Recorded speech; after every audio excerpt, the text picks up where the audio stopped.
হারা সিট জেতার জন্য প্ল্যানিং করে, এ তো জেতা সিট হারাবার জন্য প্ল্যানিং হয়েছে মনে হচ্ছে। বিভিন্ন জেলায় যেতেই পারেন, যেমন আপনি কালকে বলেছিলেন কোচবিহার থেকে কাকদ্বীপ যেতে আপনার কোনো বাধা নেই, কিন্তু আপনাকে পারমিশন নিয়ে যেতে হবে, নেতৃত্বের পারমিশন নিতে হবে। সুকান্ত মজুমদার কোট আনকোট বললাম। ঠিকই আছে, যেখানে আক্রমণ হচ্ছে কার পারমিশনে হচ্ছে?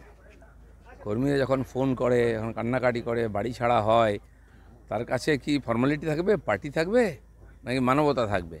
বহু কর্মী আজকে বিভিন্ন জেলায় জেলা অফিসে এসে থাকছেন, ওনারা এখানে এসছেন সুন্দরবনের থেকে, আমাদের কর্মীরা আমার সঙ্গে দেখা করলেন এসে, তারা ভোটের পরে চলে এসছেন।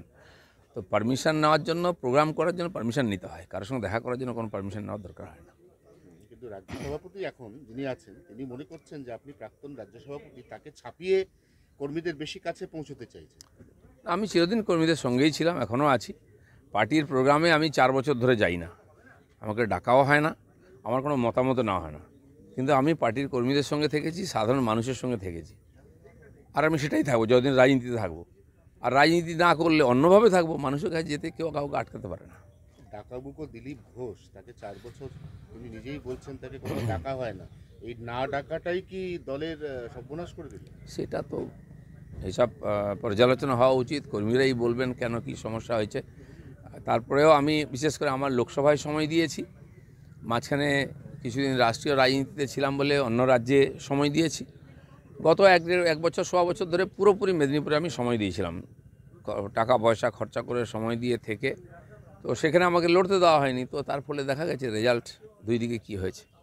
এবারে বিজেপির যে মুরলীধর সেনলেনের অফিস বা সল্টলেকের যে সাইলেন্স, বিজেপির যে মুরলীধর সেনলেনের অফিস বা আপনাদের যে সল্টলেকের কেন্দ্রীয় অফিস, সেখানে তো আনাচে কানাচে পোস্টার করেছে রাজ্য সভাপতি বদল করতে হবে, তার নতুন সভাপতির কি নাম? দেখুন, সব পার্টিতেই সবসময় এটা হয়, রেজাল্ট খারাপ হলে কর্মীদের মনের মধ্যে ক্ষোভ বিক্ষোভ জাগে, তারা নিজের মতামত ব্যক্ত করেন বিভিন্নভাবে। রাজনীতির নতুন কিছু না, পোস্টার সারা বছরই পড়ে, সেটা অন্য জিনিস, কিন্তু পার্টির কথা ভাবতে হবে। যারা বলছেন তারা পার্টির স্বার্থে কথাবার্তা বলছেন, যেন সবার সঙ্গে কথা বলা উচিত, মতামত নেওয়া উচিত, পর্যালোচনা হওয়া উচিত এই সময়টা। নাহলে কমাস পরে সবাই ভুলে যাবে, আবার চাপা পড়ে যাবে, আবার সেই একই রেজাল্ট হবে।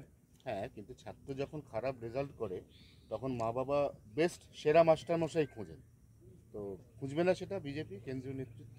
যারা অভিভাবক আছেন তাদের দায়িত্ব এটা। আপনি কি দিল্লি যাচ্ছেন? না, আমি যাব পরে। ওখানে দিল্লিতে যে কোয়ার্টার আছে ওটা তো সরকারকে বুঝিয়ে দিতে হবে, হিসাবপত্র, আমারও কিছু জিনিসপত্র আছে নিয়ে আসতে হবে, সেই জন্য যাবো, এমন কিছু তাড়া নেই আমার। 19-এর ভোটে দেখা যাচ্ছে যে আপনি জিতেছিলেন ঠিকই, কিন্তু খড়গপুর আসন বিধানসভাগতভাবে সেখানে বিজেপি পিছিয়ে ছিল, সংগঠনে জোর ছিল না, অর্থাৎ পাল্টা আপনার সংগঠনও যে নড়বড়ে ছিল 2019 সালের ওই মেদিনীপুর আসনে, এটা আবার পরোক্ষে ঘুরিয়ে বোঝানোর একটা চেষ্টা চলছে। তাহলে 27,000 মাত্র হারলো কেন? তো 1.5 লাখ 2 লাখে হারতো, আমি থাকলে 1-1.5 লাখে জিততাম, সেটা নেমেছে। আমি 89,000-এ জিতেছিলাম, তার সঙ্গে 27,000 যুক্ত করুন, কতটা মাইনাস হয়েছে বোঝা গেছে। তো সেজন্য যারা বলছেন, এখন তো পিঠ মাচাবার জন্য কাউকে কিছু বলতেই হবে, বাস্তবটা তো তথ্য, সেটা তো সবাই বলবে, পাবলিক জানে, ওখানকার লোক জানে, ওখানকার কর্মীরা বলে দেবেন কি হয়েছে না হয়েছে। আপনি পরশুদিন বলেছিলেন দলের গ্রোথ আটকে গেছে, কালকে সুকান্ত মজুমদার বললেন যে 100 আসন, এই যে লোকসভার ফল বেরিয়েছে 4 তারিখ, 100 আসনে বিজেপি এগিয়ে আছে, একটু ভালো করে ধাক্কা মারলে ওটা 130 হয়ে যাবে, তারপর খেলা ঘুরে যাবে। দেখুন, ভোটের যে পার্সেন্টেজ দেখানো হচ্ছে, লোকসভা ভোটে আমরা সবসময় এগোই, বিধানসভায় পিছিয়ে থাকতাম। তো 19-এর লোকসভায় প্রায় 41% ভোট পেয়েছিলাম আমরা, আর সেটা 21-এ নেমে 38-এ নেমেছিল, 38-39-এ। এবারে লোকসভা তো আমরা চেষ্টা করতাম যে 41টা পার হয়ে যাক, 45-এ হোক, সেটা টার্গেটও ছিল, তাহলে আমরা যেটা চাইছিলাম সেটা হতো, কিন্তু সেটা আবার কমে গিয়ে 38-39-এ চলে এসছে। এটা পর্যালোচনা করে বিধানসভার ভোটে কেন চলে গেল লোকসভাটা? নরেন্দ্র মোদীর নামে ভোট হয়েছে, সংগঠন বেড়েছে, এত নেতা এসে গেছেন। 21-এও এত লোক ছিল না, 19-এও তো কেউ ছিলই না, দিলীপ ঘোষ ঘুরে ঘুরে প্রচার করেছিল, আর কেন্দ্রীয় নেতারা ছিলেন। এবার তো প্রধানমন্ত্রীও প্রত্যেক জায়গায় প্রায় গেছেন, এত এমএলএ এমপি আছেন, তারপরেও কেন আসনের ফল হয়নি? ভাবার দরকার আছে কিনা। আরেকজন আছেন দেবশ্রী চৌধুরী বলে, জেতা আসন থেকে তাকে হঠাৎ করে সরাসরি মমতা বন্দ্যোপাধ্যায়ের খাস তালুক দক্ষিণ কলকাতায় মালা রায়ের সামনে ফেলে দেওয়া হলো, পরিণতি যা হওয়ার তাই হলো। যে যুক্তি তর্ক দেওয়া হয়েছে, আমি নাকি ওখানে দাঁড়ালে হেরে যাব, কুর্মীরা আমার বিরুদ্ধে, তো যেখানে কুর্মী ভোট, পুরুলিয়া সেখানে তো আমরা জিতে গেছি। কর্মীদেরকে খেপানো হয়েছিল আমার বিরুদ্ধে, আমাকে সরাবার জন্য। দ্বিতীয় হচ্ছে, দেবশ্রী যেখানে কাজ করেছে, মন্ত্রী ছিল, আমি তাকে বলে তুমি পার্টি কামড়ে পড়ে থাকো, মাটি কামড়ে তুমিই জিতবে।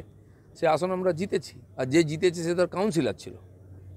একটা তাকে কে চিনতো ওখানে? সে তো একটা ওখানে গ্রামীণ পুরসভার নেতা, সে জিতে গেল। দেবশ্রী জিততো না।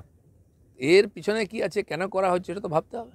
সেটাকে ওই ক্যাটেগরি কিছু তো আছেই, নাহলে যারা পুরনো পার্টির প্রতিষ্ঠিত নেতা তাদেরকে হারাবার জন্য পাঠানো হয়েছিল নাকি কি জন্য? লোকে জেতা সিট, হারা সিট জেতার জন্য প্ল্যানিং করে, এ তো জেতা সিট হারাবার জন্য প্ল্যানিং হয়েছে মনে হচ্ছে।